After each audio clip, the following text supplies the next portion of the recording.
तो dear students, medieval India के इस क्लास में आपका स्वागत है। आज हम लोग का विषय होगा इल्तुतमिश, जो क्रम से दिल्ली सल्तनत का तीसरा शासक और महत्व से दिल्ली सल्तनत का वास्तविक संस्थापक। लेकिन इल्तुतमिश को पढ़ने से पहले क्रम को बनाने के लिए जरूरी है कि इस बात को हम लोग जाने कि कुतुबुद्दीन की मृत्यु के बाद क्या हुआ। तो कुतुबुद्दीन ऐबक की मृत्यु के बाद अगला शासक जो बनता है वो उसका नाम आराम शाह है। यानी ऐबक के फौरन बाद इल्तुतमिश का शासन शुरू नहीं होता है, बल्कि ऐबक की मृत्यु के बाद 8 महीनों तक आराम शाह दिल्ली सल्तनत का शासक रहता है। अब सवाल पैदा यह होता है कि आराम शाह और ऐबक के बीच क्या संबंध है। तो इस संबंध पर इतिहासकारों के बीच विवाद है।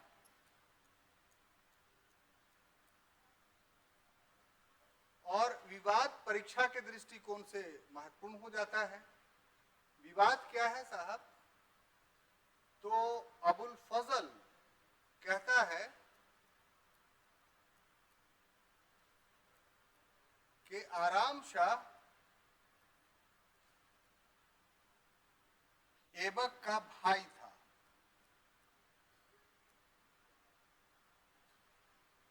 इसके बाद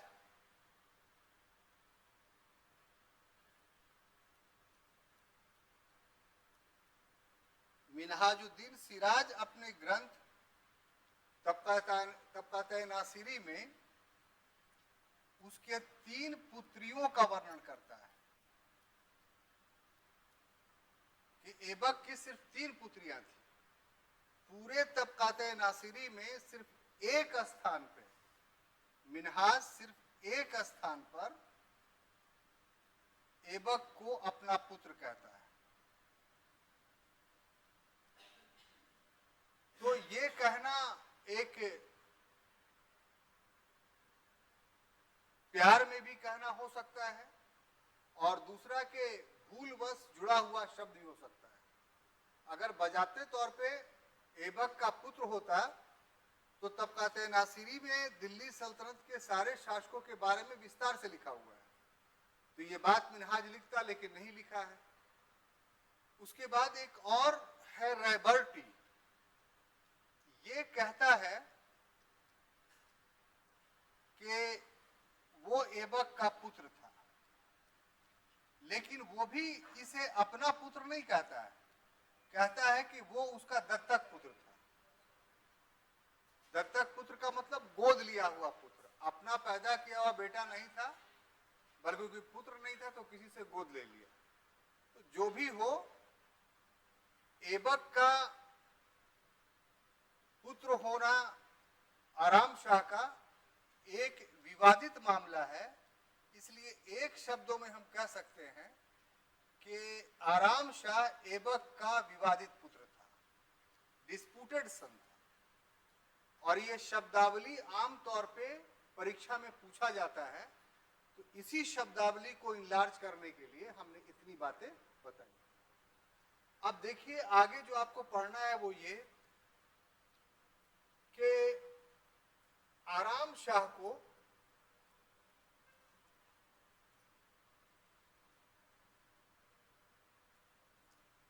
लाहौर के तुर्क अमीरों ने शासक बनाया था। लाहौर के तुर्क अमीरों ने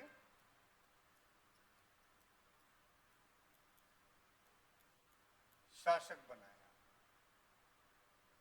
ठीक है।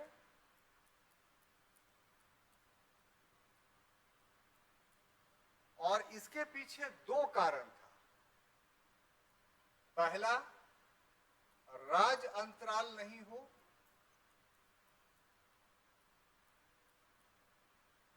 और दूसरा कि लाहौर का प्रभाव बना रहे।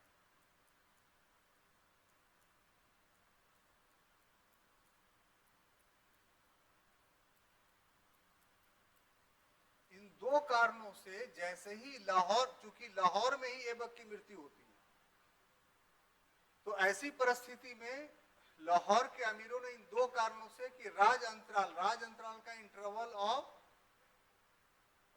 किंगशिप, इंटरवल ऑफ किंगशिप किसी भी शासन के लिए बहुत डेंजर होता है कि अगर शासक कोई नहीं है, अनुपस्थित है, तो कोई भी अमीर विद्रोह कर सकता है, कोई बाहर का व्यक्ति आक्रमण कर सकता है। तो इसलिए हर शासन व्यवस्था में राज अंतराल पैदा नहीं होने दिया जाता है। एक शासक मर गया, ये पद से हट गया, तो फौरन किसी दूसरे का राज्याभिषेक करा दिया जाता है। और इस समय तो एकदम शैशव अवस्था में दिल्ली सल्तनत था।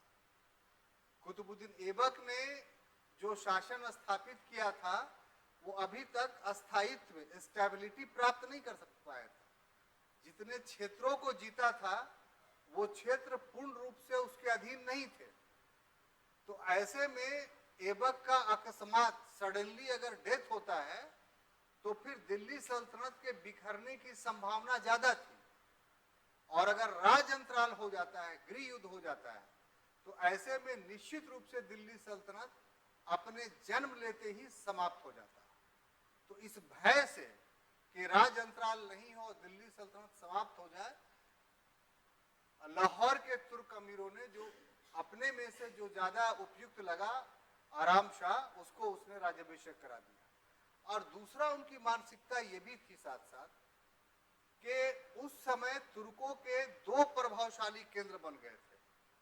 एक लाहौर बन गया था और दूसरा दिल्ली बन गया था। ये दोनों के बनने के पीछे अपने अपने आधार थे। लाहौर इसलिए बना था तुर्क अमीरों का या सेनापतियों का केंद्र, क्योंकि अभी भी इन तुर्कों का गजनी से संपर्क समाप्त नहीं हुआ।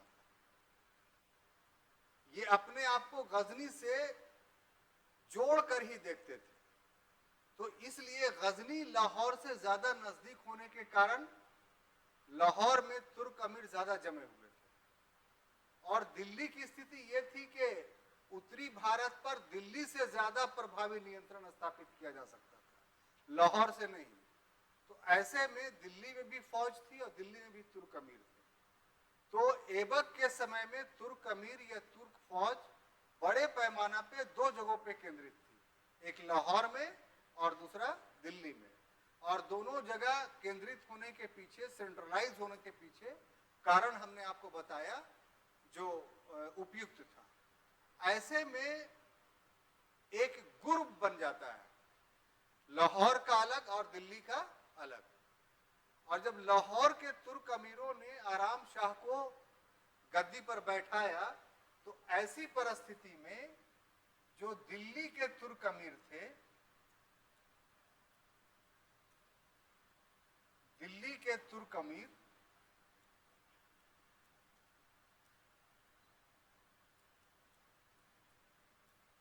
असंतुष्ट हो गए। किस बात से? लाहौर के तुर्क अमीरों द्वारा बिना इनसे पूछे आराम शाह को शासक बनाने से। और ये असंतोष उपयुक्त भी था, कैसे, थोड़ा देर बाद बताते हैं। यहां पर एक प्रश्न क्लियर करना चाहते हैं आपको।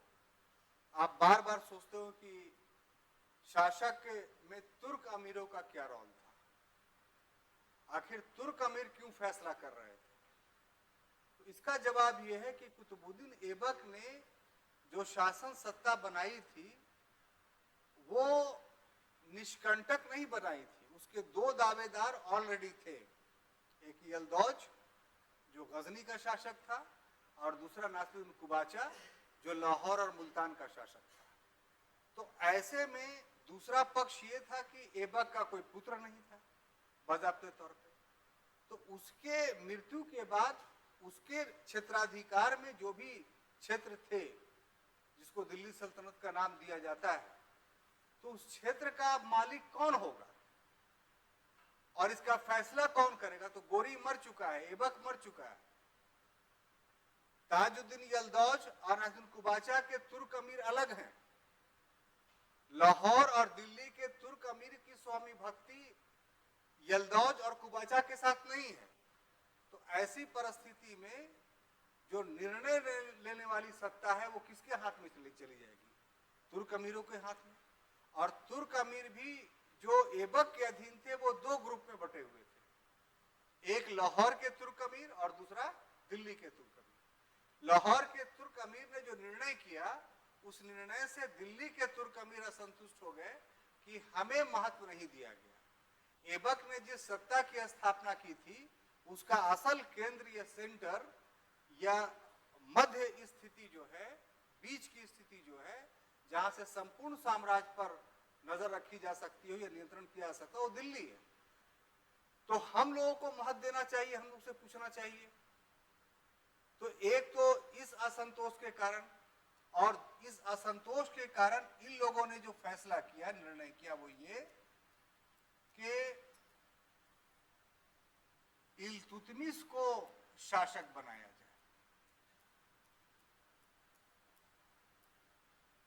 इल्तुतमिश को शासक बनाया जाए। यह फैसला किसने किया? तो दिल्ली के तुर्क अमीरों ने। अब क्यों बनाया जाए? आखिर दिल्ली के तुर्क अमीर इल्तुतमिश को शासक क्यों बनाना चाहते थे? तो निम्न कारणों से। इसके लिए कॉज अकाउंटेबल था उनके समक्ष, और इन कारणों से वो चाहते थे कि इल्तुतमिश ही जो है वो शासक बने दिल्ली सल्तनत का। पहला कॉज तो ये था कि आराम शाह की तुलना में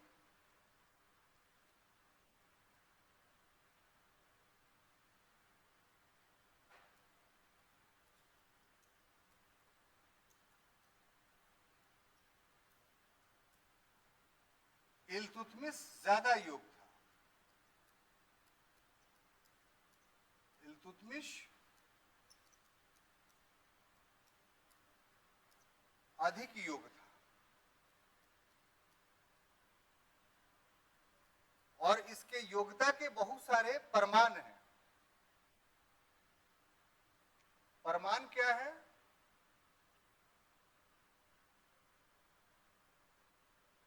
तो आगे जो बिंदु बनता है वो ये कि 1205 में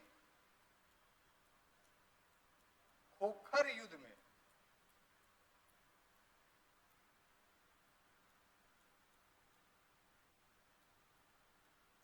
महत्वपूर्ण भूमिका निभाई थी उसने।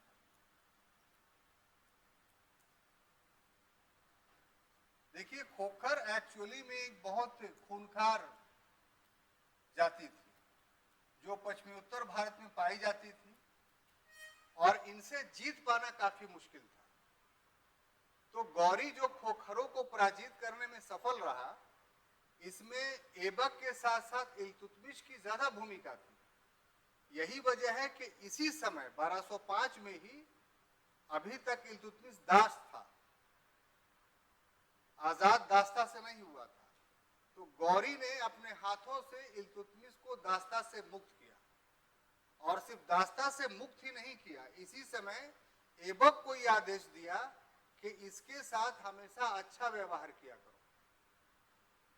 तो इसका अर्थ क्या हुआ कि सारे अमीरों में ऐबक के दृष्टि में सबसे योग्य कोई था उस समय तो इल्तुतमिश था, और ऐबक को कहता है कि इसके साथ अच्छा व्यवहार करो। इसका मतलब कि गौरी ने ही इल्तुतमिश को ऐबक के बाद सेकंड मैन बना दिया। तो ये सारी घटनाएं तुर्क अमीरों के सामने थी। इसके अलावा सबसे महत्वपूर्ण बात यह था कि ऐबक का दामाद था ये।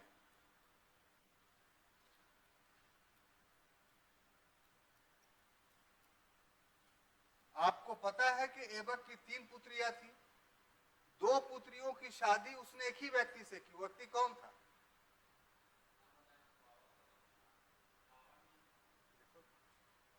वो व्यक्ति था गजनी का शासक ताजुद्दीन यल्दौज, है ना। एक से किया, मर गई वो, फिर दोबारा उसी से कर दिया, और तीसरी पुत्री का विवाह उसने इल्तुतमिश से किया था, और अपनी बहन का विवाह नासिरुद्दीन कुबाचा से किया था। तो ये 4 विवाह के माध्यम से ऐबक ने अपनी शक्ति को भारत में स्थापित किया था, अपने विरोधियों को शांत करने के लिए। तो अब ऐबक का कोई पुत्र नहीं था, जैसा कि हमने अभी आपके समक्ष साबित किया। तो पुत्र जब नहीं होता है तो दावेदार कौन होता है? दामाद होता है। तो दामाद तो उसका था और योग्य भी था। और सबसे बड़ी बात ये कि इल्तुतमिश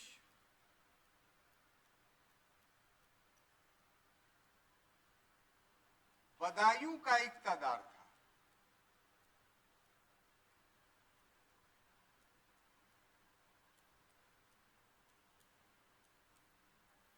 यहां पर इक्तादार का मतलब गवर्नर समझिए, सूबेदार समझिए। दिल्ली सल्तनत में गवर्नर या सूबेदारों को इक्तादार कहा जाता था, तो हमने इक्तादार लिखा है। अब बदायूं का इक्तादार था तो क्या था? बहुत जगह था इक्तादार नियुक्त किया होगा ऐबक ने। बदायूं की इक्तादारी के साथ एक बात यह जुड़ी हुई थी कि ये उस समय के दिल्ली सल्तनत का सबसे बड़ा इक्ता था। पहली बात तो ये, और आमतौर पे ये उसी को दिया जाता था जो उत्तराधिकारी होता था। दूसरी बात ये। तीसरी बात, इसका इक्तादार उसी को बनाया जाता था जिसके पास सबसे ज्यादा सैनिक होता था। तो सारे तुर्क अमीरों में सबसे ज्यादा सैनिक अब अभी इस समय किसी के पास था तो इल्तुतमिश के पास था। अब यहां पर आपको एक बात और समझनी होगी कि अभी तक जो तुर्क शासन था उसमें सैनिक प्रशासन पूर्ण रूप से विकसित नहीं हो पाया था। मिलिट्री एडमिनिस्ट्रेशन फुल फ्लेज में डेवलप नहीं हो पाया था। मिलिट्री एडमिनिस्ट्रेशन में जो बातें अभी तक पाई जा रही थी वो ये कि हर तुर्क अमीर अपने योग्यता के आधार पर अपना सेना गठित करता था। बात समझ में आ रही है? हम बहुत शक्तिशाली तुर्क अमीर हैं, तो हम 100 लोगों का, 1000 लोगों का, 10,000 लोगों का सैनिक अपने नेतृत्व में गठित कर लिया अपने पैसे के बल पर। और फिर जो शासक वर्ग है उससे हम मिल गए कि हम इतने सैनिकों के साथ आपका सहयोग करना चाहते हैं, तो सहयोग करता था वो। और ऐसी परिस्थिति में शासक वर्ग क्या करता था? तो जब युद्ध होता था और उसमें जो धन प्राप्त होता था तो वो धन इन सैनिकों के बीच में बांट दिया जाता था। इसी को बोलते हैं खुम्स। खा में ऊ की मात्रा, आधा मां, तलब्बेशा, KHUMS, खुम्स। कर का एक प्रकार है। तो जो लूट का माल शासक को मिलता था उसमें से 4/5 भाग सैनिकों के बीच बंटता था और 1/5 भाग शासक रखता था। तो जो सैनिक अमीरों के बीच संगठित थे और अमीर के नेतृत्व में युद्ध में भाग लेते थे, वो स्वामी भक्ति के स्थान पर कम और लाभ के लिए ज्यादा भाग लेते थे कि जब आक्रमण करेंगे और शत्रु का माल मिलेगा तो उस माल में से 4/5 भाग हम लोग को मिलेगा। तो एक प्रकार से प्रारंभिक काल में खुम्स सैनिकों की सैलरी थी। तो ये साबित हो गया ना कि अभी तक दिल्ली सल्तनत में मिलिट्री स्ट्रक्चर्स डेवलप नहीं हुआ था। एक टेम्पोररी मिलिट्री स्ट्रक्चर था जिसमें सुप्रीमो जो था हर तुर्क अमीर अपने सेना का था, और जिसके समर्थन में ज्यादा तुर्क अमीर आ गए वो शासक बन जाता था। तो ऐसे में सब तुर्क अमीर के पास सेना थी। इल्तुतमिश भी तुर्क अमीर था, लेकिन इल्तुतमिश के पास ज्यादा सेना थी। तो स्वाभाविक सी बात है जिसके पास ज्यादा सेना थी उसका प्रभाव अन्य तुर्क अमीरों पर ज्यादा होगा। और ऐसे परिस्थिति में अगर थोड़े से भी तुर्क अमीर इल्तुतमिश के साथ हो जाते हैं तो उसकी सैनिक शक्ति दूसरे की तुलना में, नियाराम शाह की तुलना में बहुत बढ़ जाएगी। तो ये सब वो काउस थे जिन काउस के कारण दिल्ली में के तुर्क अमीरों ने इल्तुतमिश को बदायूं से बुला लिया कि हम लोग आपका राज्याभिषेक कराना चाहते हैं। तो ऐसी परिस्थिति में जब आराम शाह को सूचना मिली तो आराम शाह इल्तुतमिश को पराजित करने के लिए, चूंकि वही दावेदार बन गया उसकी सत्ता का, इल्तुतमिश को के मध्य एक युद्ध होता है और वो युद्ध कहां, दिल्ली के निकट एक जगह है जूद, इसलिए इसको जूद का युद्ध बोलते हैं। और इस जूद के युद्ध में क्या हुआ साहब, तो इल्तुतमिश की जीत होती है, इल्तुतमिश विजयी होता है और आराम शाह की हत्या कर दी जाती है। आराम शाह की क्या की कर दी जाती है, हत्या। तो इस प्रकार से 8 महीना का एक अल्पकाल है जिस काल में आराम शाह दिल्ली सल्तनत के शासक बनता है। हमने इतना विस्तार से इसलिए बताया आपको आराम शाह के बारे में, आमतौर पे पढ़ाई के क्रम में या पढ़ने के क्रम में भी एक लाइन पढ़ के आगे बढ़ जाते हैं। ऐसा इसलिए कि आजकल ये देखा जा रहा है कि बहुत अनपॉपुलर टॉपिक को यूपीएससी क्वेश्चन बना रहा है, जहां पर आपका दिमाग भी नहीं जाएगा। हो सकता है चूंकि यूपीएससी का जो क्वेश्चन पूछने का पैटर्न है वो 10 नंबर का पूछता है, तो छोटे छोटे पॉइंट वाला जो क्वेश्चंस होता है जिसमें कम लिखना होता है उसको ज्यादा वो प्रमोट करता है। दूसरी बात यह कि ऑब्जेक्टिव भी इसका बना सकता है। तो आराम शाह के कंटेक्स्ट में जितना भी विवरण है वो सब का सब हमने आपको दे दिया। क्लियर? अब देखिए साहब, अगला टॉपिक जो आपको जानना चाहिए वो है इल्तुतमिश का राज्याभिषेक।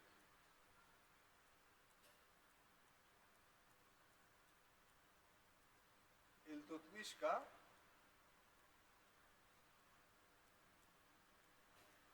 राज्याभिषेक।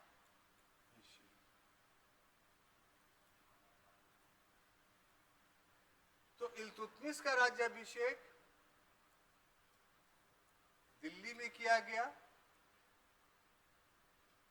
और इस अवसर पर जो घटनाएं घटी वो बजाते तौर पे देखने वाली है। पहला कि उसके नाम का खुतबा पढ़ा गया,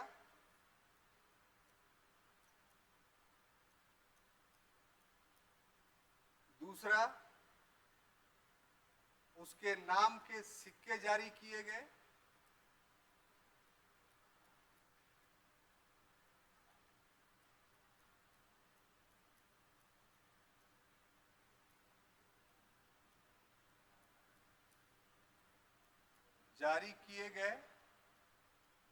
और तीसरा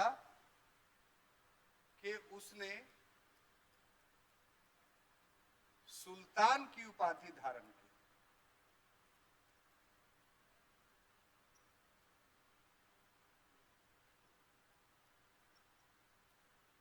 उपाधि धारण, ठीक है। तो शासक बनते के साथ ये 3 काम हो रहे हैं। एक की खुतबा पढ़ा जा रहा है।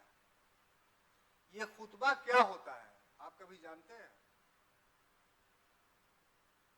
कहीं पूछ देगा आपसे, मिडाइवल इंडिया पढ़े हुए हैं, अगर नहीं बता पाइएगा तो फिर इसका क्या अर्थ है ऐसा पढ़ाई पढ़ने का। तो खुतबा एक शब्द है और ये खुतबा एक्चुअली में एक धार्मिक प्रक्रिया है, एक रिलीजियस प्रोसेस है। इसका जो ओरिजिन हो रहा है, इसका जो विकास हो रहा है वो प्रॉफेट मोहम्मद सल्लम के समय से।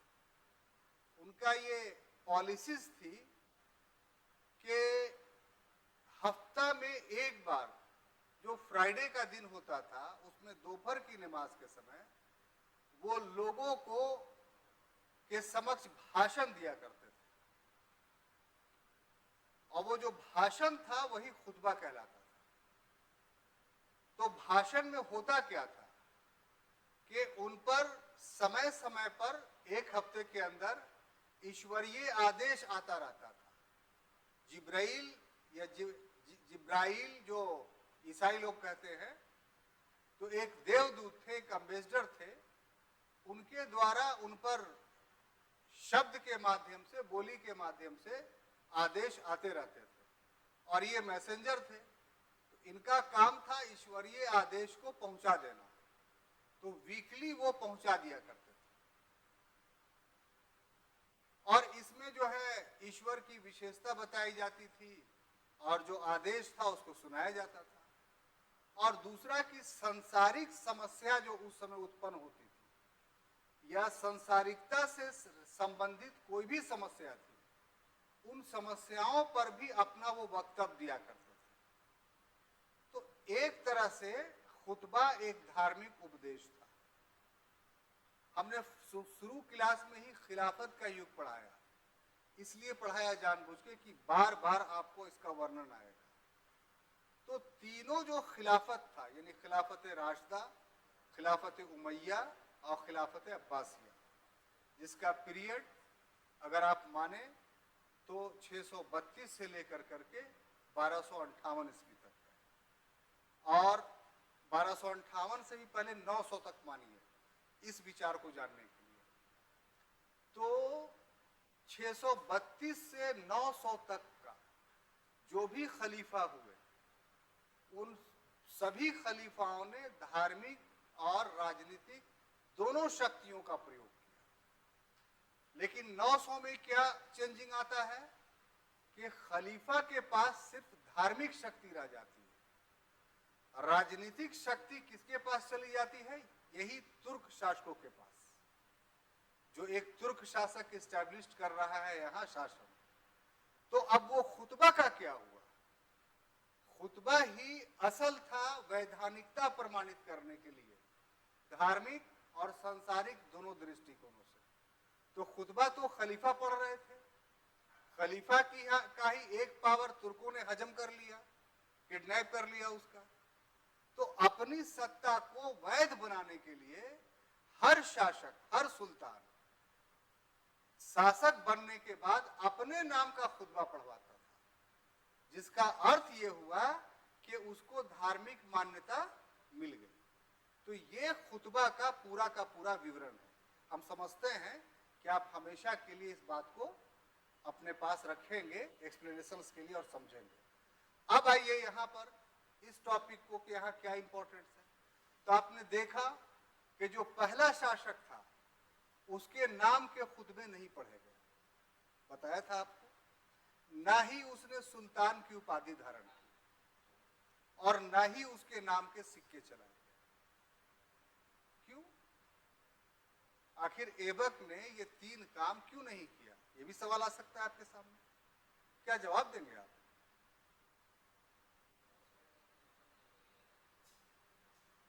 देखिए, हर बात को फूंक मार करके टाल देना ये भी अच्छी बात नहीं है। ये सीरियस बात हो रही है, आपको सोचने का मौका मिल रहा है, एक तथ्य आपके सामने रखा जा रहा है, उस तथ्य का सोच के जवाब दीजिए। ऐबक ने ये तीन काम नहीं किया जो इल्तुतमिश ने किया, तो इसके क्या निहितार्थ है, क्या मीनिंग्स है? ना ऐसा बात है? किसका? ऐबक का तो विरोधी ज्यादा था, तब ऐसा थोड़ी है। क्या है, सोचिए थोड़ा, थिंकर्स बनिए। सिर्फ सर पढ़ा रहे हैं वही बहुत कुछ नहीं हो गया। आप इतना मेहनत कर करके आए हैं, समय दे करके आए हैं, पैसा खर्च करते हैं, तो इसका सीधा सा जवाब है कि अभी ऐबक गजनी से मुक्त नहीं हुआ था, गजनी का दावेदारी उस पर बना हुआ था। वो तो वैवाहिक संबंध से अपने आप को, अपने विरोधियों को शांत किया था, वरना वास्तविकता ये था कि वो एक अभी तक एक नैतिक पूर्ण वैध शासक नहीं कहा जा सकता था। और अगर वो सुल्तान की उपाधि धारण कर लेता, अगर वो खुतबा पढ़वा लेता या अपने नाम के सिक्के जारी कर लेता, तो फिर उसके जो गजनी के दावेदार थे उस पर टूट पड़ते और उलमा वर्ग का समर्थन उसे नहीं मिल पाता। और ये काम इल्तुतमिश कर रहा है, इसका मतलब क्या हुआ कि वो सैद्धांतिक रूप से गजनी से अपने आप को तोड़ ले रहा है। अब वो सोवरेन यानी संप्रभु शासक कहलाएगा, उसके ऊपर कोई नहीं रहेगा, अगर रहेगा तो उससे युद्ध करेगा, वो जो आगे करता है वो। यानी डिक्लेयर कर दिया कि अब हम दिल्ली सल्तनत के स्वयंभू यानी सोवरेन किंग हैं। ऐबक ने अपने आप को सोवरेन किंग घोषित नहीं किया, इसीलिए तीन काम नहीं किया। ये इसके मीनिंग्स है, ये इसके अर्थ है। इसी कारण से ऐबक को दिल्ली सल्तनत का सिर्फ संस्थापक बोलते हैं। ये भी ऑब्जेक्टिव क्वेश्चन आता है। आरपी त्रिपाठी का बुक पढ़िएगा, जो इस पर प्रमाणिक बुक है, तो उन्होंने कहा कि ऐबक जो था वो दिल्ली सल्तनत का केवल संस्थापक था, एस्टेब्लिशमेंट कर दिया। और इल्तुतमिश के बारे में आरपी त्रिपाठी ये कहते हैं कि वास्तव में दिल्ली सल्तनत का वास्तविक संस्थापक कोई था तो इल्तुतमिश था। तो अगर ऑब्जेक्टिवली आपके पास क्वेश्चन आता है कि दिल्ली सल्तनत का संस्थापक कौन, तो उसका आंसर होगा ऐबक। और अगर वहीं पर एक शब्द जोड़ दिया जाता है कि दिल्ली सल्तनत का वास्तविक संस्थापक कौन, तो इल्तुतमिश। और इसके पीछे जो बैकग्राउंड अकाउंटेबल है वो ये है, सिर्फ रटिए नहीं। क्यों बोलते हैं ऐबक को संस्थापक और क्यों बोलते हैं इल्तुतमिश को वास्तविक संस्थापक, तो उसके पीछे ये तीन फैक्ट अकाउंटेबल। अब बात समझ में आई? आगे बढ़े।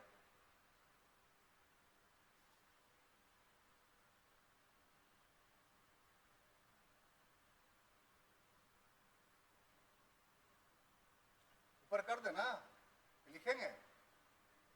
अरे बोलिए ना, हाँ ना।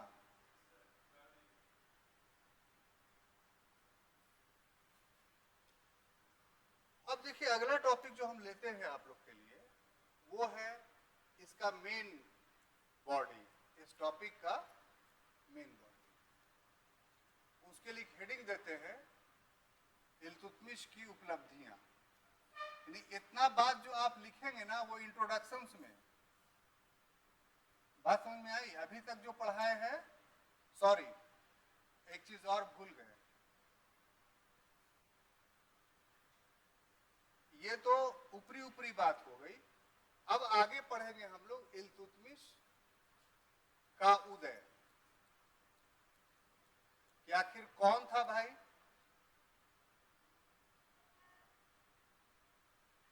की जीवनी कर लीजिए, लाइफ ऑफ इल्तुतमिश। इल्तुतमिश भी उदय भी कह सकते हैं और जीवनी भी कह सकते हैं, दोनों। ये काफी महत्वपूर्ण है कि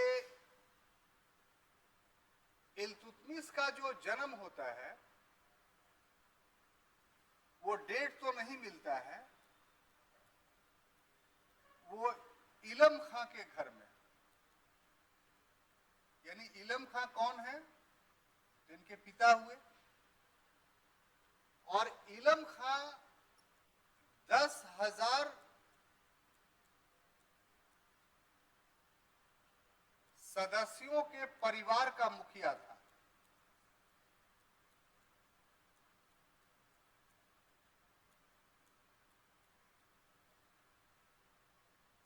अर्थात एक बहुत बड़ा संयुक्त परिवार इसका था। तो जाहिर सी बात है कि बहुत सारे लोग इसमें रह रहे थे। और जहां तक इल्तुतमिश का बात है,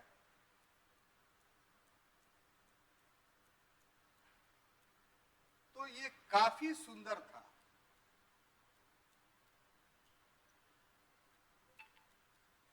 और इतना सुंदर था कि तथ्यों को देखने के बाद, रिसर्च करने के बाद, आरसी मजूमदार भी इनकी सुंदरता से प्रभावित होते हैं, जो कि उस समय के आदमी नहीं है।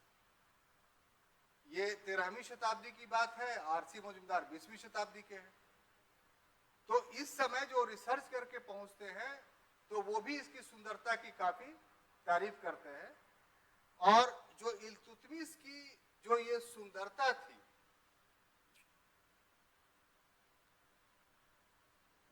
सुंदरता इसके लिए अभिशाप,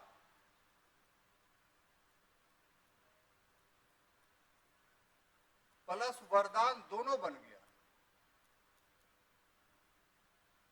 इसकी सुंदरता के कारण ही इसको दुर्दिन देखना पड़ा और इसकी सुंदरता के कारण ही इसे अच्छा दिन देखना पड़ा।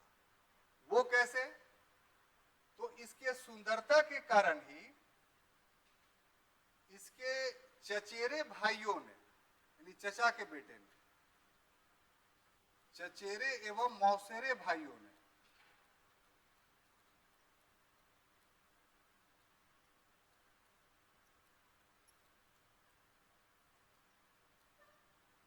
बुखारा के, बुखारा एक जगह है, बुखारा का मतलब बुखार नहीं समझ लीजिएगा, बुखारा के दास बाजार में बेच दिया।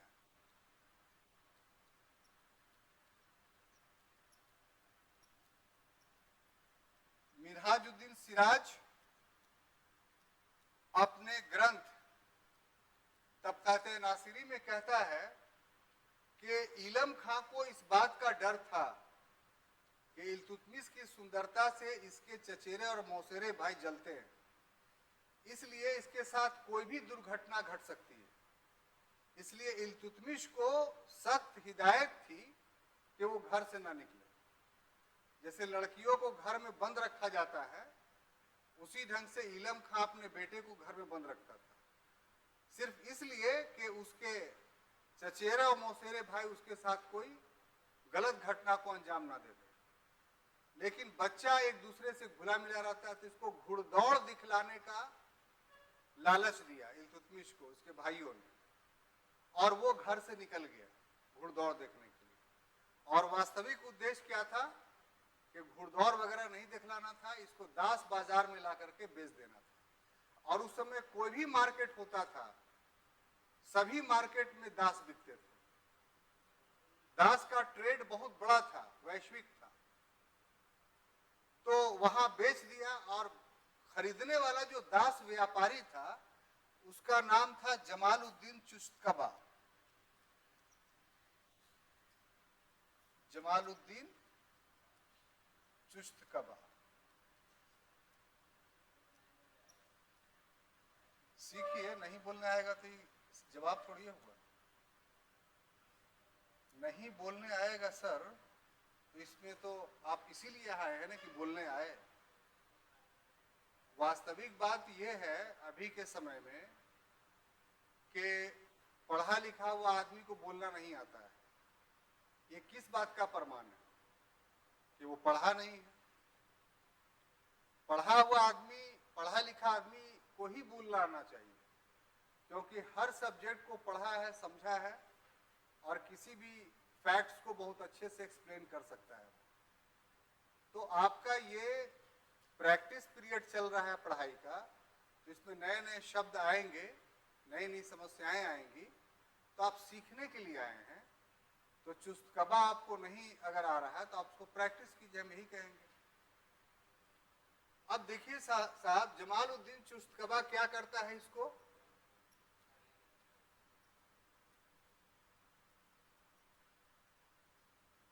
तो बुखारा से इसको गजनी के दास बाजार में ले आता है। गजनी के दास बाजार में। और जब गजनी के दास बाजार में जब ये आता है तो इसकी सुंदरता की यहां खूब चर्चा होने लगी कि बहुत अच्छा दास है। तो इसको खरीदने के लिए जो है गौरी बहुत लालायित हो गया। तो गौरी और जमालुद्दीन चुस्तकबा के बीच दाम को लेकर अनबन हो गई। तो उसने कहा कि हम नहीं बेचेंगे। तो गौरी शासक था, तो गजनी का शासक था, तो उसने गजनी में चुस्तकबा के बिक्री पर पाबंदी लगा दी कि जब हमको तुम नहीं दोगे तो मेरे सल्तनत में तुम इसको नहीं बेच सकते। लेकिन अंदर अंदर जो था उसकी इच्छा थी कि नहीं, इस दास को तुमको खरीद ही लेना है। तो एबक उसके अधीन था, तो एबक को कहा कि देखो हमसे झगड़ा हो गया है, सो तुम इसको खरीद लो। तो ऐसी परिस्थिति में इस गजनी के बाजार में ऐबक ने जो है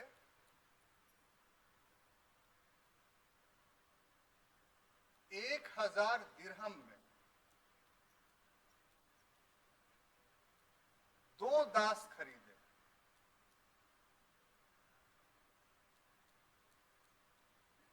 उसमें एक तो इल्तुतमिश था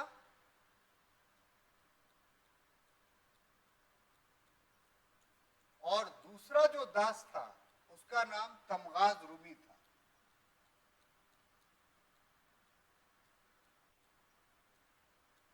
ठीक है, तमगाज रूमी बाद में एक युद्ध में मारा गया, इल्तुतमिश बच गया। अब उसके बाद इस इल्तुतमिश को ऐबक ने अपना खासदार बनाया। खासदार का माने समझते हैं आप? आज का इसको पीए कह सकते हैं, पर्सनल असिस्टेंट्स। मंत्री लोग रखता है, वीआईपी लोग रखता है, हम दिन रात उसके पीछे छाया रहता है, तो उसी तरीके का।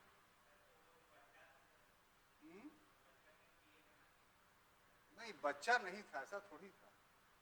अब यहां तक पहुंचते पहुंचते ही तो हम ना आपको जल्दी पहुंचा दे रहे हैं। ठीक है, वो वहां रहा तो जमाल चुस्तकबा कुछ दिन रखा होगा, फिर उसको गजनी लाया होगा। ठीक है, अब वो पूरा डे बाय डे कितना एज बढ़ रहा है इसका कोई डिटेल्स नहीं है। ठीक है, हाँ बात सही है, 3-4 मंडी घुमा होगा, दाम नहीं मिलता होगा तो एज बढ़ता चला गया होगा। उसके बाद वो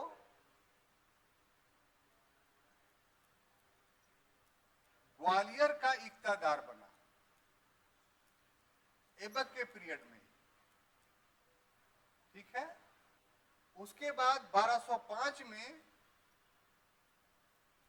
खोखर युद्ध में वो अच्छा प्रदर्शन करने के कारण दास्ता के बंधन से मुक्त हो गया। अभी हमने आपको बताया कि गौरी ने क्या किया, इसको दास्ता के बंधन से मुक्त हो गया। और उसके बाद ये बदायूं का इक्तादार बना।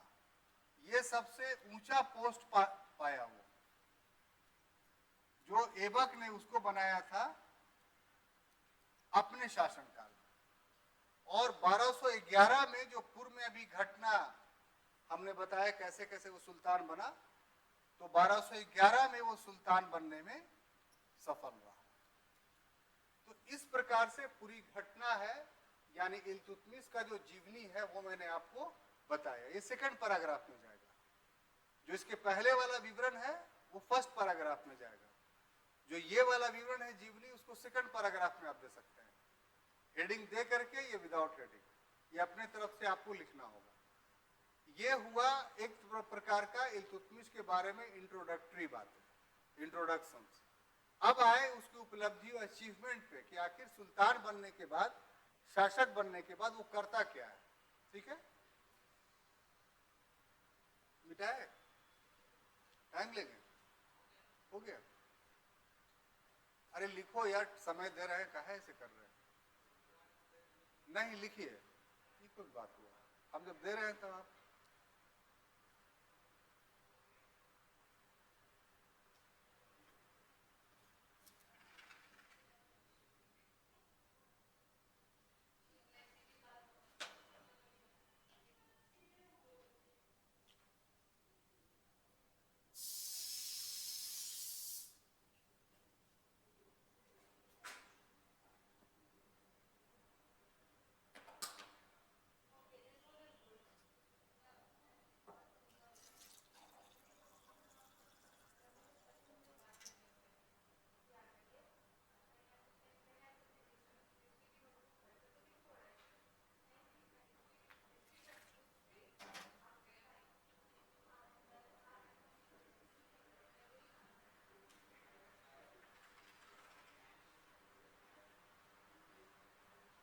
नोट कर लिए?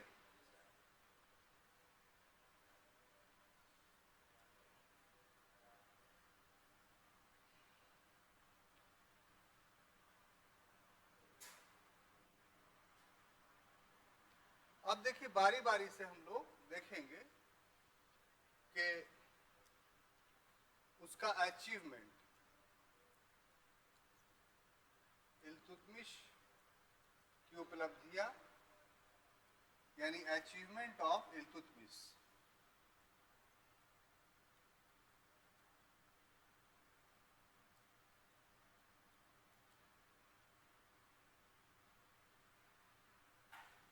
उसकी पहला जो उपलब्धि हम लोग मानेंगे वो कि विरोधियों का दमन किया उसने, विरोधियों का दमन। विरोधी कौन थे उसके? तो दो कैटेगरीज था उनके विरोधी का। एक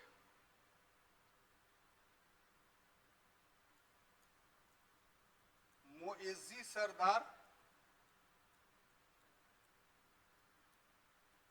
और दूसरा कुतबी सरदार।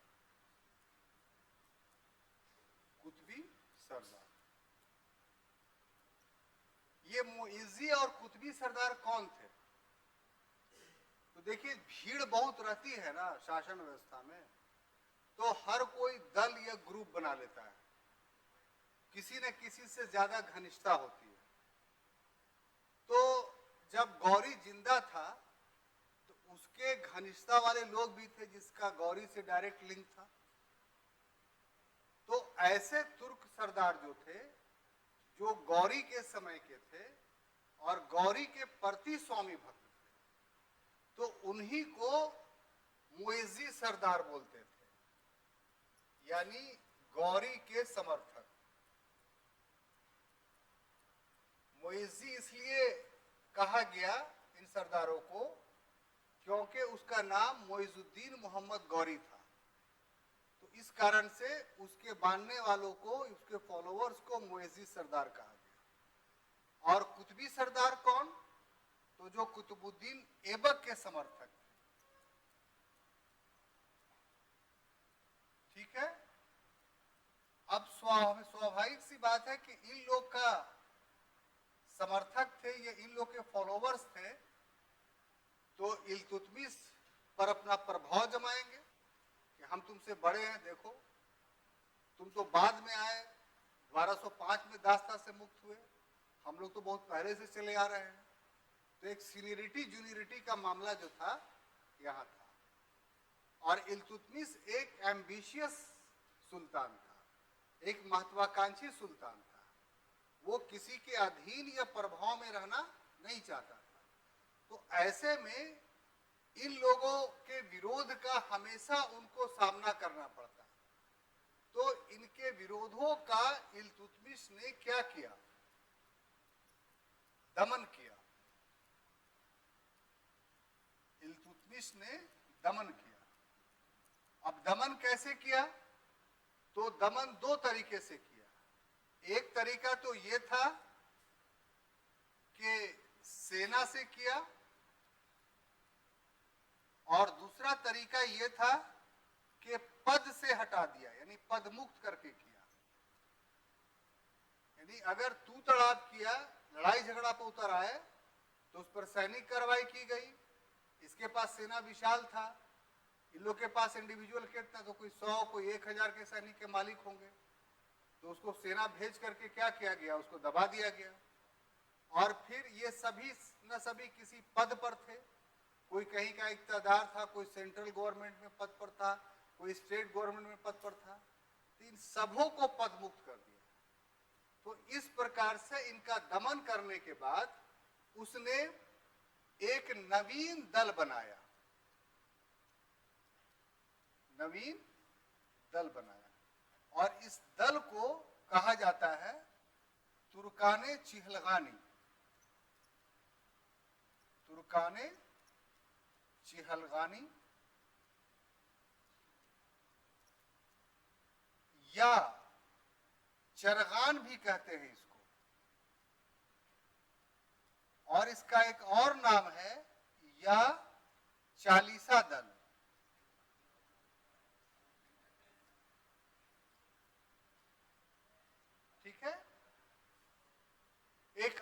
अपना दल बनाया, जो पूर्व के जितने दल थे उन सबको डिस्ट्रॉय कर दिया, उनको पदमुक्त कर दिया और अपने समर्थकों का एक ग्रुप बनाया जिसका नाम दिया उसने तुर्काने चिहलगानी चरगान या चालीसा दल। ऐसा इसलिए कि इसमें 40 लोगों को शामिल किया। अब देखिए, ये जो 40 लोग थे वो इल्तुतमिश के प्रति स्वामी भक्त थे। बात समझ आ रही है? एकदम ब्लाइंड सपोर्टर। और इन्हीं लोगों में से बड़े बड़े पदों पर इनको नियुक्त किया और इसके इल्तुतमिश के शासन की सफलता का ये एक बहुत बड़ा कारण बना कि जिनको जिनको बड़े बड़े पदों पर नियुक्त किया, ऐसा था कि वो अपने आप को वहां पर इल्तुतमिश की तरह समझता था और व्यवहार करता था। तो ये चीजें के सकारात्मक और नकारात्मक पक्ष इसके दोनों उभरे। और कब? उसकी मौत के बाद। जब वो मर गया तो ये दल तो अस्तित्व में था। तो इस दल की सकारात्मकता ये थी कि इल्तुतमिश के उत्तराधिकारियों के समय में कोई भी सुल्तान बनने की इच्छा नहीं पाल पाया। यानी मौत के बाद भी इल्तुतमिश के प्रति चालीसा के दल स्वामी भक्त बने रहे। ये चालीसा के दल का एक सकारात्मक पक्ष था। लेकिन दूसरा नकारात्मक पक्ष क्या था कि इल्तुतमिश के उत्तराधिकारियों को वो अपने कंट्रोल में रखा करते थे, उनको स्वतंत्र रूप से शासन नहीं करने देते थे और उनके 5 उत्तराधिकारियों में से इस नीति के कारण 4 की हत्या कर दी चालीसा के दल। तो ये चालीसा के दल का बाद में चल के नकारात्मक पक्ष उभरेगा, हम पढ़ाएंगे आपको।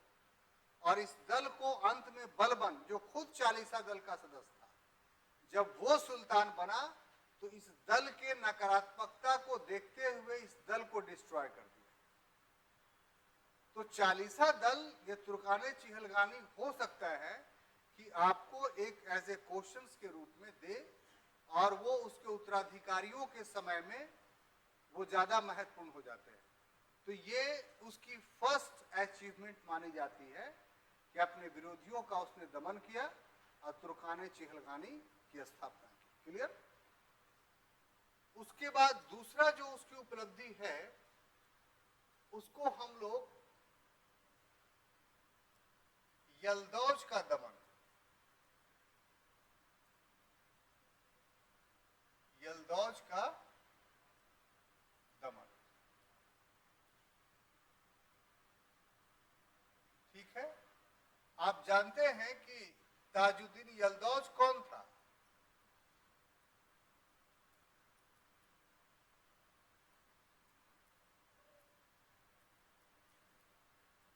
तो ताजुद्दीन यल्दौज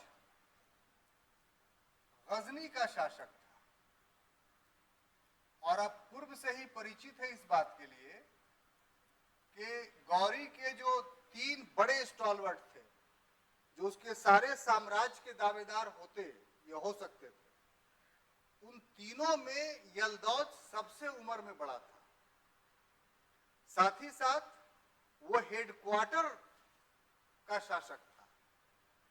तो नैतिक रूप से, सैद्धांतिक रूप से गौरी के सारे प्रांत उसके अधीन होने चाहिए, लेकिन ऐसा तो हुआ नहीं, क्योंकि ऐबक ने अपनी स्वतंत्रता की घोषणा की और जब यल्दौज ने चैलेंज किया तो उससे वैवाहिक संबंध स्थापित करके उसके चैलेंज को शांत कर दिया था। लेकिन यल्दौज की महत्वाकांक्षा तो बनी हुई थी।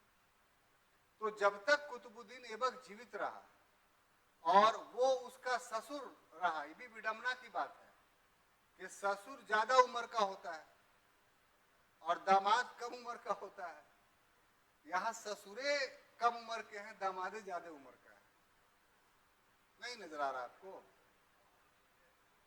लेकिन राजनीति में सब चलता है, ये हम दिखाना चाहते हैं। तो ससुर दामाद के वजह से मामला दबा हुआ था, लेकिन यल्दौज की महत्वाकांक्षा फिर से तब जागी जब ऐबक की मृत्यु हो गई। और आराम शाह तो छटपट आया, छटपट चला गया, तो उसके समय में कुछ सोचने का मौका मिला नहीं। तो महत्वाकांक्षा इल्तुतमिश के समय जागी। और इसी समय एक और घटना घटती है, और वो घटना क्या था जो आपको जानना चाहिए कि उस समय वैश्विक स्तर पे सबसे बड़ी सत्ता कोई थी तो ख्वारिज्म की थी। ख्वारिज्म का जो शासक था पूरे मुस्लिम जगत में सबसे बड़ा और शक्तिशाली शासक माना जाता था।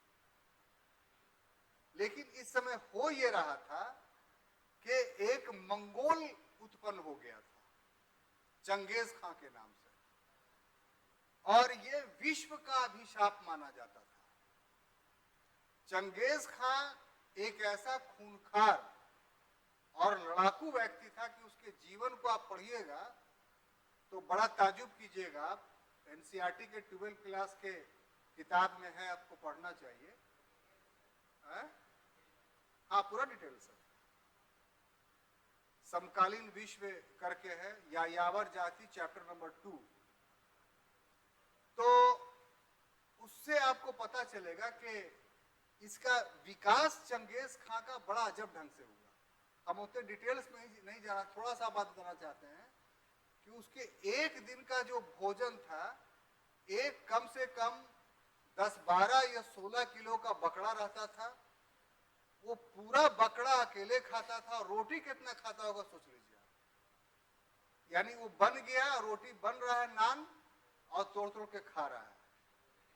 और जब सोता था वो, तो बिच्छू या कीड़े मकोड़े अगर उसके बदन में काटते थे तो मर जाते थे। और जब युद्ध होता था तो वो तलवार कम चलाता था, हाथ पैर ज्यादा चलाता था। एक पैर दुश्मन के पैर पर और हाथ में दुश्मन का दूसरा पैर, और उसको चीर देता था। बोलचाल के भाषा में बोलते तुमको चीर देंगे हम। तो यूं ही नहीं बुलाया था। चंगेज खान नामक एक व्यक्ति जो था वो इतिहास में इस तरह की घटना को अंजाम दे चुका था। उसके लोग कितने खूंखार होंगे सोचिए जब वो था। और सबसे बड़ी बात कि अभी तक वो धर्म को नहीं मान रहा था, पूरी तरीके से बैरबरिक था।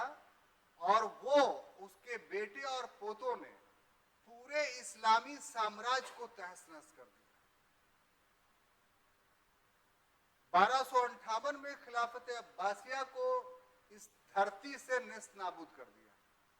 ये था चंगेज खां और उसके वंशज।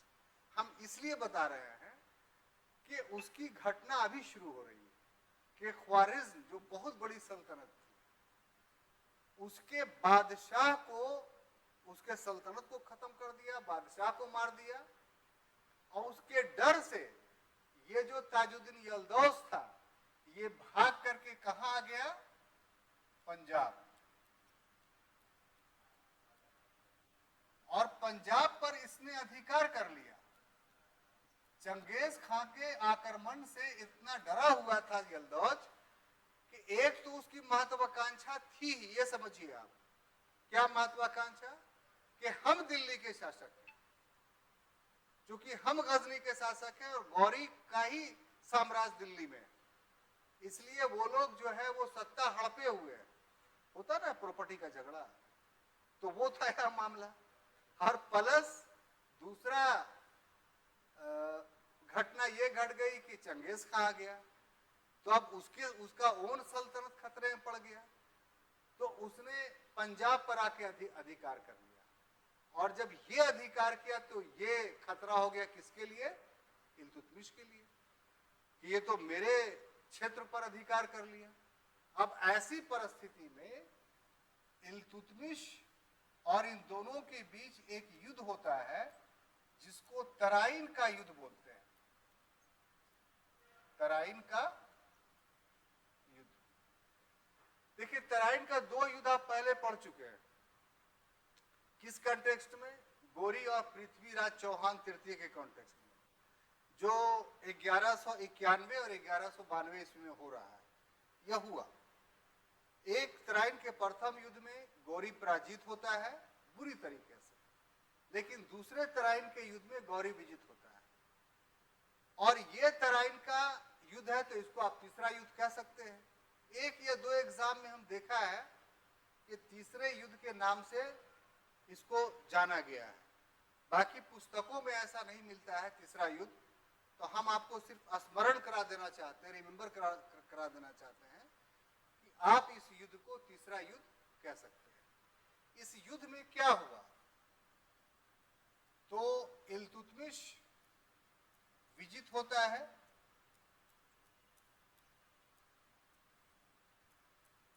और यल्दौज क्या होता है, पराजित होता है।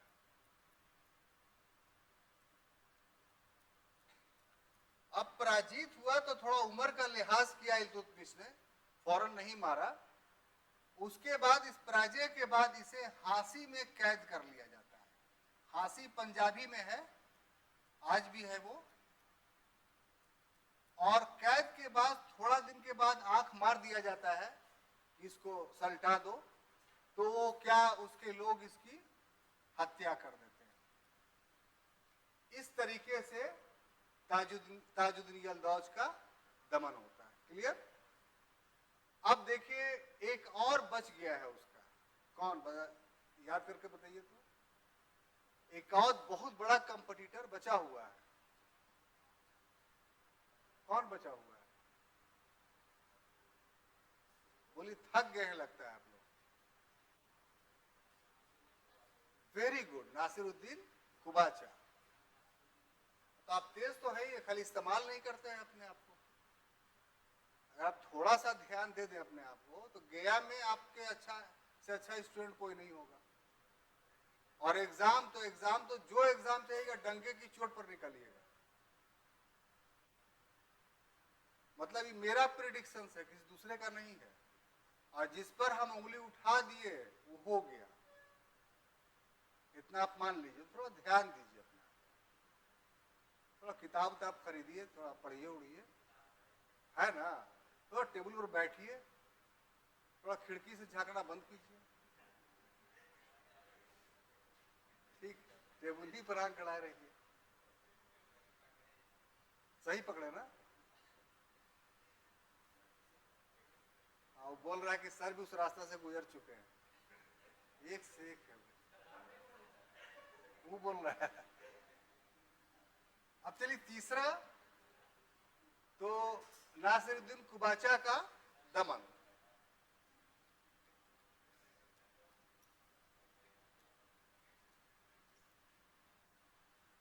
नासिरुद्दीन कुबाचा का दमन, ठीक है। अब देखिए शुरू में जो नासिरुद्दीन कुबाचा था, तो इसकी गलती क्या थी? चाहता था नहीं दमन करना, क्योंकि सिंध और मुल्तान का यह शासक था, और सिंध और मुल्तान इल्तुतमिश के टारगेट में नहीं था। लेकिन इसने गलती ये की कि पंजाब के कुछ क्षेत्रों को जीत लिया।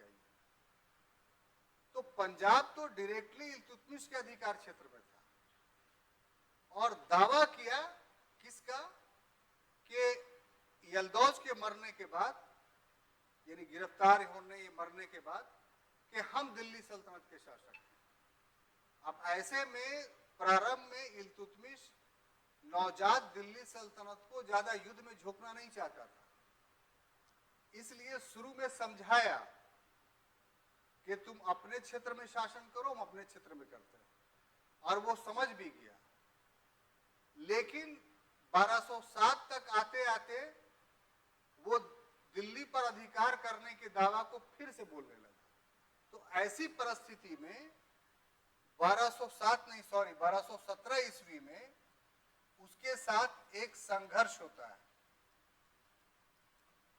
और इस संघर्ष से वो उच्छ और मुल्तान का शासक था, दो जगहों का। तो पंजाब तो उससे छीन ही लिया, और उच्छ पर भी उसने अधिकार कर लिया। किसने? इल्तुतमिश ने। तो इस प्रकार से 1217 ईस्वी में नासिरुद्दीन कुबाचा का पूर्ण दमन नहीं हो पाया, वो फिर जाकर के मुल्तान में चला गया। आप कहिए कि कर देना चाहिए था। तो इसी समय जो है कुछ दूसरे प्रकार की समस्याओं से घिर गया इल्तुतमिश, इसलिए इसके पूर्ण दमन को रोक देता है। वो इसका पूर्ण दमन वो सारी समस्या के समाधान के बाद 1227 ईस्वी में करता है। और 1227 ईस्वी में जो संघर्ष होता है तो उससे मुल्तान भी छीन लेता है वो, यानी मुल्तान पर भी अधिकार हो जाता है। किसका? इल्तुतमिश का। अब आप कहिए कि नासिरुद्दीन कुबाचा का क्या हुआ? तो नासिरुद्दीन कुबाचा ने पराजय होने के बाद अपने बेटे को इल्तुतमिश के पास भेजा क्षमा याचना के लिए कि अब गलती हो गई, हमारा राज हमको वापस कर दीजिए, अब हम आपके क्षेत्र में आक्रमण नहीं करेंगे। लेकिन इल्तुतमिश तैयार नहीं हुआ कि नहीं, तुम पहले पूर्ण सरेंडर करो, उसके बाद बात होगी। तो सरेंडर का मतलब कोई छोड़ देगा? वो समझ गया कि मेरी क्या स्थिति होगी। तो उसने नासिरुद्दीन कुबाचा का जब पीछा किया गया, जब बात नहीं माना, तो उसने अपने घोड़े को सिंधु नदी में कुदवा दिया और ऐसी परिस्थिति में घोड़े समेत नासिरुद्दीन कुबाचा की मृत्यु हो जाती है 1227 में। इस प्रकार से दोनों प्रबल विरोधियों का वो दमन करने में सफल रहता है और अब दिल्ली सल्तनत पूरी तरीके से गजनी के प्रभाव से मुक्त होकर के एक स्वतंत्र और संप्रभु शासक बनने में सफल होता है। क्लियर? तो ये तीसरा उपलब्धि उसकी मानिए।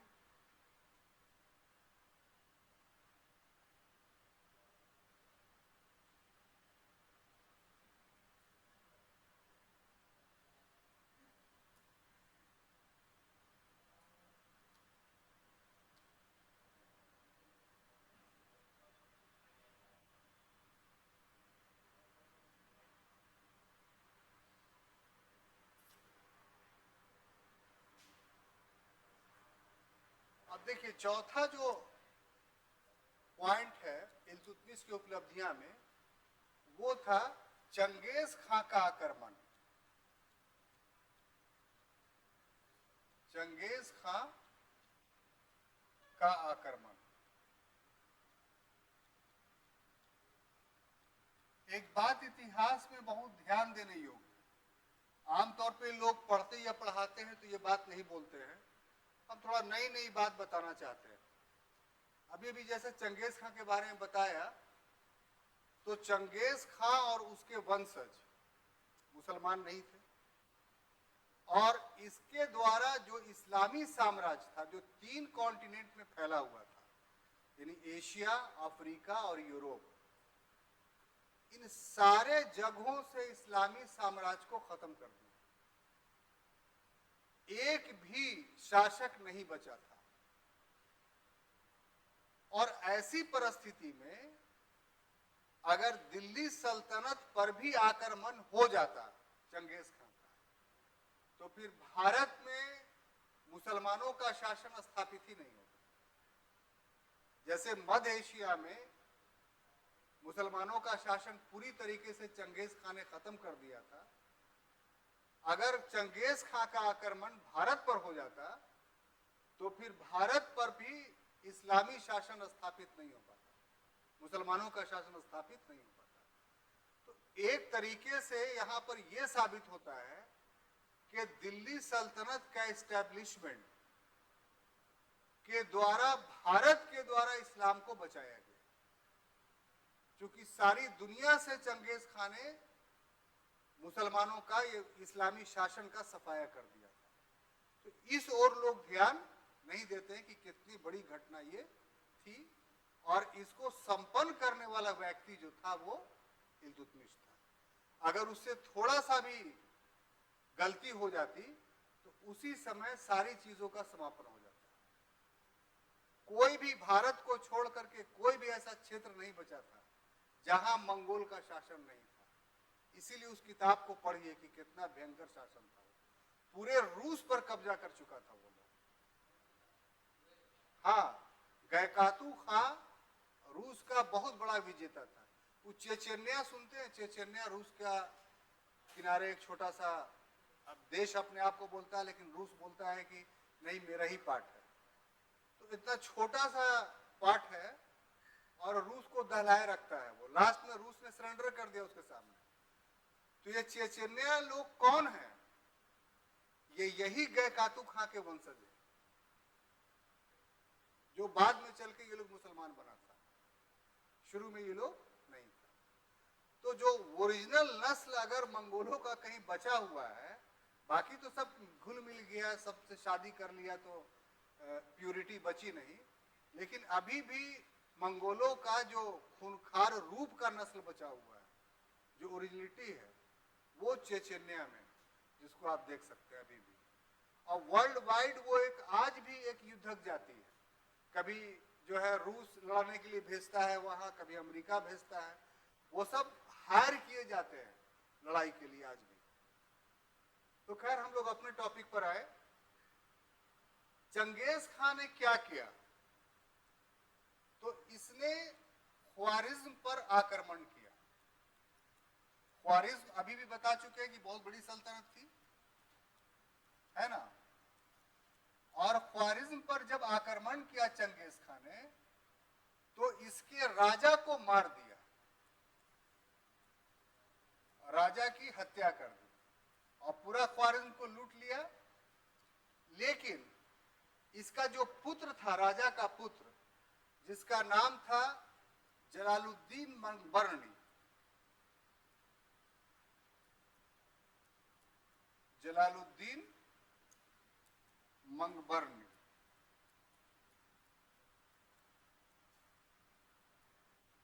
ये पंजाब में चला आया। इसका सल्तनत तो चंगेज खान ने खत्म कर दिया, और पंजाब में आकर करके इसने इल्तुतमिश से सहायता मांगी, अपना दूत भेज करके इल्तुतमिश से सहायता मांगी कि मेरी मदद करो, हमको राजनीतिक आश्रय दो। इसी जब ये बात पता चला चंगेज खां को, तो चंगेज खां भारत पर आक्रमण करना नहीं चाहता था। भारत महत्वहीन था उसकी दृष्टि में, बहुत ज्यादा।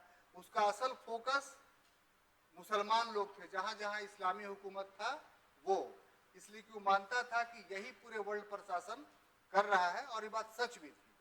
इसीलिए उसका असल फोकस मध्य एशिया था, भारत था भी नहीं। तो इसी समय चंगेज खां का भी दूत आया। चंगेज खां के दूत भी इल्तुतमिश के दरबार में आया और इल्तुतमिश से कहा कि तुम जलालुद्दीन मंगबर्नी की सहायता नहीं करो।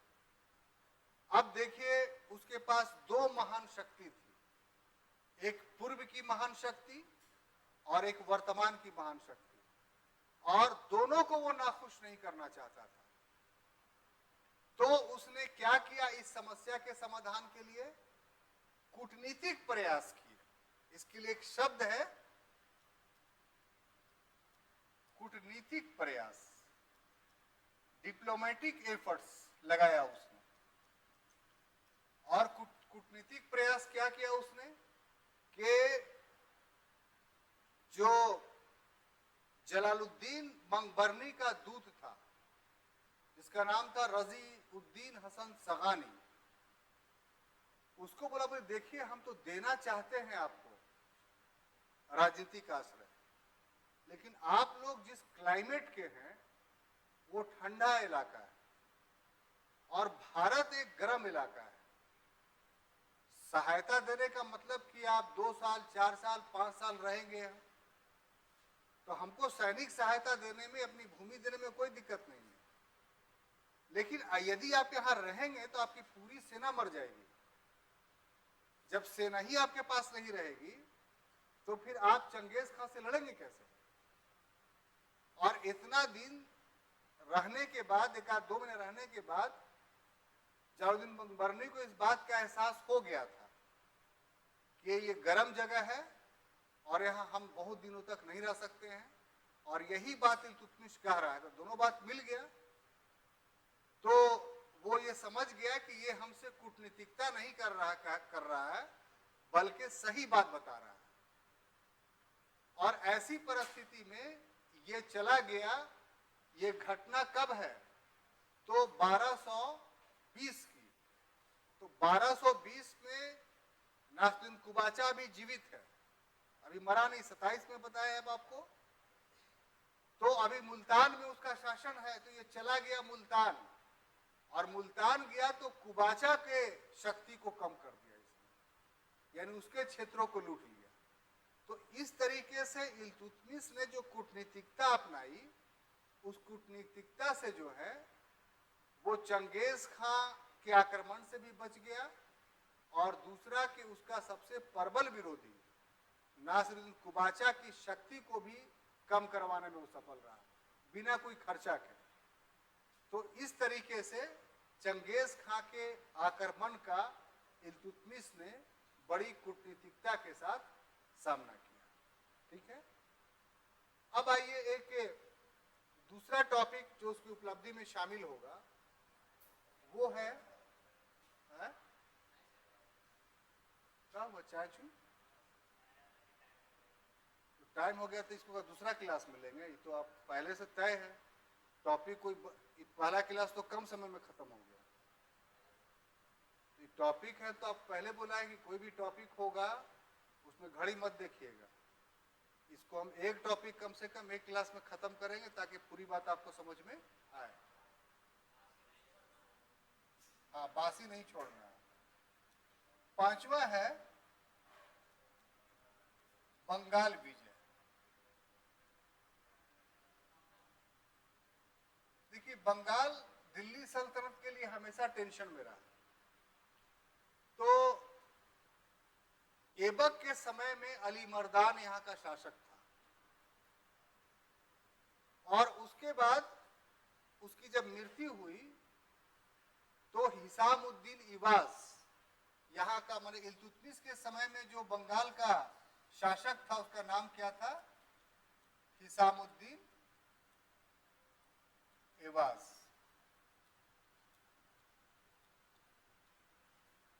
इसने गियासुद्दीन की पदवी धारण कर रखी थी और स्वतंत्र शासक की तरह व्यवहार करता था।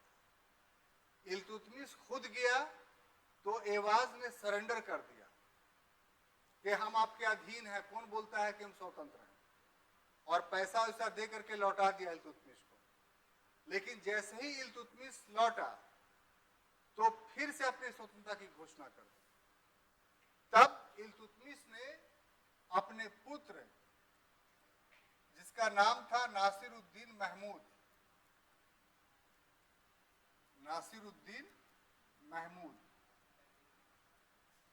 इसको भेजा, और इसके द्वारा एवाज क्या हुआ? पराजित किया गया, और फिर इसकी हत्या कर दी गई। इस ढंग से 2-3 अभियान के बाद बंगाल इसके अधीन आया। इसके बाद अगर देखा जाए तो और भी है, जैसे रणथंभौर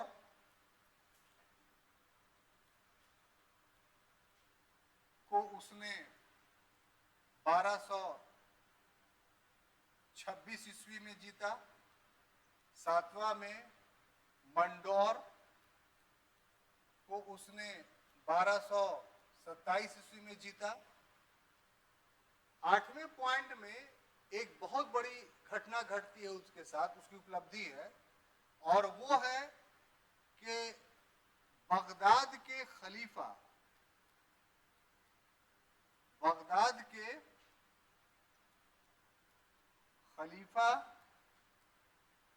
से मान्यता अभी तक दिल्ली सल्तनत के दोनों शासकों को नहीं मिला था। लेकिन इल्तुतमिश पहला शासक था कि बगदाद के खलीफा अल मुंतसिर उस समय था, उसका बाज़ाब्ते तौर पे दूत आता है दिल्ली दरबार में, और उसको छत्र और दंड प्रदान करता है इल्तुतमिश को। और इल्तुतमिश इतना प्रसन्न होता है, खुश होता है कि उस अवसर पर एक भव्य दरबार का आयोजन करता है, और बहुत सारे भेंट बांटता है लोगों को। तो इस सम्मान से ये हुआ कि वैश्विक स्तर पर अब दिल्ली सल्तनत को मान्यता मिल गई जब खलीफा ने मान कर दिया। और ये घटना कब घटती है? तो 1228 ईस्वी में, नहीं सॉरी 29 ईस्वी में। लेकिन इसी वर्ष इसको सुख भी मिलता है और इसको दुख भी मिलता है, और वो ये कि पुत्र नासिरुद्दीन की मृत्यु हो जाती है। नासिरुद्दीन की मृत्यु हो जाती है। इसके बाद ग्वालियर अभियान वो करता है और भी 2-3 क्षेत्र जीतता है। उसका अंतिम जो सैनिक अभियान था वो बमियान का था। किसका? बमियान अभियान। इस बमियान अभियान में वो बीमार पड़ जाता है और अभियान इनकम्प्लीट करके दिल्ली लौटता है, और दिल्ली में 23 अप्रैल 1236 ईस्वी को उसकी मृत्यु हो जाती है। और इस ढंग से लगभग 26 वर्षों तक शासन करने के बाद इल्तुतमिश का अंत होता है। इसके साथ और भी बहुत सारी उपलब्धियां हैं जो बताना था, लेकिन समय के अभाव के कारण से बोल देते हैं। जैसे कुतुबुद्दीन ऐबक ने जो कुतुब मीनार का निर्माण प्रारंभ करवाया था, तो उसके पीरियड में कंप्लीट नहीं हो पाया था। सिर्फ 1 मंजिला ही बना था, बाकी के 3 मंजिलों का निर्माण जो है वो इल्तुतमिश ने कराया। पहली चीज स्थापत्य बता रहे हैं। दूसरा, भारत में मकबरा निर्माण का ये जन्मदाता था। वैश्विक स्तर पे अगर आप देखिएगा तो मकबरों का अस्तित्व नहीं पाया जाता है। जो मकबरा होता है वो भारत की देन है, और इसको जन्म देने वाला इल्तुतमिश था। वो भी एक घटना के साथ कि जब नासिरुद्दीन महमूद जो इसका प्रिय बेटा था, जब उसकी मृत्यु हुई तो बहुत मानता था उसको। तो मरने के बाद हम इसको कैसे देखेंगे, कैसे याद करेंगे? तो उसने दिल्ली में जो मेहरौली जगह है जहां पर कुतुब मीनार बना हुआ है, उसी के निकट में उसने अपने बेटे का मकबरा बनाया, सबसे जो भारत का पहला मकबरा था। इसको सुल्तान गढ़ी का मकबरा बोलते थे, आज भी बोलते हैं, जो मेहरौली में स्थित है। और कुतुब मीनार के अंदर ही उसने अपने जीवन काल में अपने लिए मकबरा बनाया, जो एक कक्षीय है, जो आज भी उपस्थित है। तो दिल्ली सल्तनत में ही उसके बाद के कालों में ये परंपरा सी चल गई शासकों के बीच में कि अपने जीवन काल में ही लोग अपना कब्र बनाना शुरू कर दिया। इसकी बुनियाद डाली थी इल्तुतमिश ने। इसके अलावा स्थापत्य के क्षेत्र में बदायूं में इसने एक जामा मस्जिद बनाया था, जो आज भी है। और एक और बहुत बड़ा स्थापत्य इसका है, और वो है राजस्थान के नागौर में। वहां उसने अतारिकीन नामक एक गेट बनवाया था, जो बहुत सुंदर और भव्य गेट था। और इसी गेट को बाद में चल के अकबर देख लेता है और बहुत प्रभावित होता है, और उस प्रभाव से वो फतेहपुर सिकरी में अपने शासनकाल में बुलंद दरवाजा बनाता है। तो ये क्वेश्चन आता है कि बुलंद दरवाजा अकबर ने किससे प्रभावित होकर के बनाया था? तो इल्तुतमिश के नागौर स्थित अतारिकीन दरवाजे से प्रभावित होकर बनाया था। तो इतनी सारी चीजें उसके स्थापत्य से जुड़ी हुई हैं। प्रशासन के क्षेत्र में उसने इक्ता व्यवस्था शुरू किया। इक्ता व्यवस्था को भारत में लाने वाला या इक्ता व्यवस्था का संस्थापक इल्तुतमिश नहीं है। इक्ता व्यवस्था का संस्थापक मोहम्मद गौरी है। लेकिन इक्ता व्यवस्था को भारत में पूर्ण रूप से स्थापित करने वाला इल्तुतमिश है, क्योंकि इसके प्रभावाधीन जितने क्षेत्र थे उसको इक्ताओं में बांट दिया। क्यों बांटा? ये जानता था कि यहाँ हिंदुओं का संख्या अधिक है, और हिंदू लोग की जो शासन व्यवस्था है वो चौधरी, खूत और मुकद्दम पर आधारित है, जो गांव में चलता है। तो इसने ग्रामीण प्रशासन को छोड़ दिया कोई हस्तक्षेप नहीं किया, ताकि जो यहाँ के हिंदू हैं उनको ये एहसास नहीं हो कि प्रशासन में आमूलचूल परिवर्तन हुआ है। तो इन चौधरी खूत और मुकदमों को नियंत्रित करने के लिए इसने हर क्षेत्र को जो बांटा और राज माने एकता कहा, तो उसमें एक शहर की स्थापना कर दी, एक सिटी, और उसी में इक्तादार को रहना होता था और उसी में फौज लेकर के रहता था।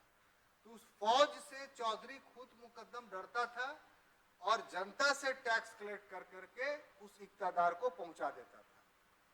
ये शहरीकरण का एक सकारात्मक पक्ष ये उभरा कि जो गांव देहात में कारीगर लोग रहते थे, जो अभी तक जजमानी प्रथा पे काम कर रहे थे, जजमानी प्रथा समझते हैं ना, यानी गांव में लोहार सामान बना रहा है या बढ़ई सामान बना रहा है या केवट नाव खे रहा है, तो ये इसके लिए पैसा नहीं मिलता था उसको, बल्कि अनाज जब फसल कटती थी तो उस समय अपना मेहनताना लेता था वो, इसको जजमानी प्रथा बोलते थे।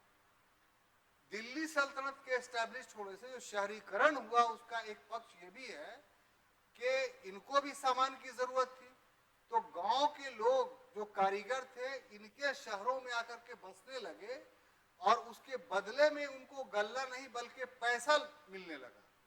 तो इससे मोनेटाइजेशन ऑफ ट्रेड हुआ। अब ये तो शुरुआत थी, फिर व्यापार बढ़ने लगा तो भारत में बने हुए सामान मध्य एशिया जाने लगा, तो इससे कारीगरों की स्थिति काफी समुन्नत हुई। तो ये वो इकोनॉमिक फैक्ट था जिससे तुर्क लोग भारतीय समाज के अंदर घुस गया। बात समझिए। अब ये तो उसका कंट्रीब्यूशन एडमिनिस्ट्रेशन में था। एडमिनिस्ट्रेशन में दूसरा, थोड़ा सा प्लीज इंटरेस्ट लीजिए, बहुत मेहनत करके पढ़ाते हैं। एडमिनिस्ट्रेशन में दूसरा कंट्रीब्यूशन तो खुद शॉर्ट कर रहे हैं, मैंने लिख नहीं रहे हैं, बता दे रहे हैं कि बाद में वीडियो देख करके अपना लिख लीजिएगा। दूसरा कंट्रीब्यूशन जो था ये कि उसने अभी तक मिलिट्री सिस्टम एस्टैब्लिश नहीं हुई है, सब अमीर का फौज है। अब अमीर कोई भी अटैक कर सकता था इल्तुतमिश पे या सुल्तान पे, तो उसने एक पर्सनल फोर्स बनाई जिसका नाम था सरजनदार। ये उसका पर्सनल आर्मी था, वो इतना पावरफुल था कि उससे अमीरों की आर्मी डरती थी। ये प्रशासन के सैनिक क्षेत्र में उसका परिवर्तन था। मुद्रा के क्षेत्र में उसने ऐसे प्रतिमान स्थापित किए जो बहुत दिनों तक चलता रहा, शेरशाह तक। शेरशाह ने फिर परिवर्तन किया था, और वो ये कि दो प्रकार के मुद्रा उसने चलाए, एक टंका एक जीतल। टंका जो था वो चांदी का मुद्रा होता था और जीतल तांबे का मुद्रा होता था। जो टंके का वजन होता था 175 ग्रेन का होता था और जो जीतल का वजन होता था 320 ग्रेन का होता था। इसके अलावा इन सभी को होते हुए भी सबसे बड़ा कंट्रीब्यूशन जिसके वजह से दिल्ली सल्तनत स्थायित्व प्राप्त करता पाया वो था सांस्कृतिक क्षेत्र में योगदान। अपने दरबार को उसने विद्वानों से भर दिया। जितने उस समय के बड़े बड़े विद्वान थे जैसे हसन निजामी, फखर मुदब्बिर और आपको मिनहाजुद्दीन सिराज या बहुत सारे सूफी थे, इन लोगों को रहने के लिए जगह दे दी। और जो बगदाद का चमक दमक था जिसको बाद में चल के हलाकू का खत्म करेगा, लेकिन पतन उसका अभी से शुरू हो गया था, तो उसका स्थान उसने दिल्ली को दिलवा दिया। और इसका फर्क ये पड़ा कि विश्व से बड़े बड़े विद्वान दिल्ली में आकर के बसने लगे। तो जब तक ज्ञान का सेंटर कोई जगह नहीं बनेगा तब तक अनव्यवस्थाएं नहीं चल सकती। तो इल्तुतमिश ने न सिर्फ सैनिक प्रयत्न किए बल्कि स्थापत्य, प्रशासन, सांस्कृतिक सभी क्षेत्रों में प्रयास करने के बाद या प्रतिमान स्थापित करने के बाद उसने इस प्रकार से दिल्ली सल्तनत को अस्थायित्व प्रदान किया। इसी कारण से आरपी त्रिपाठी कहते हैं कि दिल्ली सल्तनत का वास्तविक संस्थापक ऐबक नहीं बल्कि इल्तुतमिश था। हम समझते हैं कि आज का टॉपिक आप समझने में पूरी तरह से सफल हुए। कल के क्लास में हम इल्तुतमिश के उत्तराधिकारी को पढ़ेंगे। तब तक के लिए अनुमति दीजिए। धन्यवाद।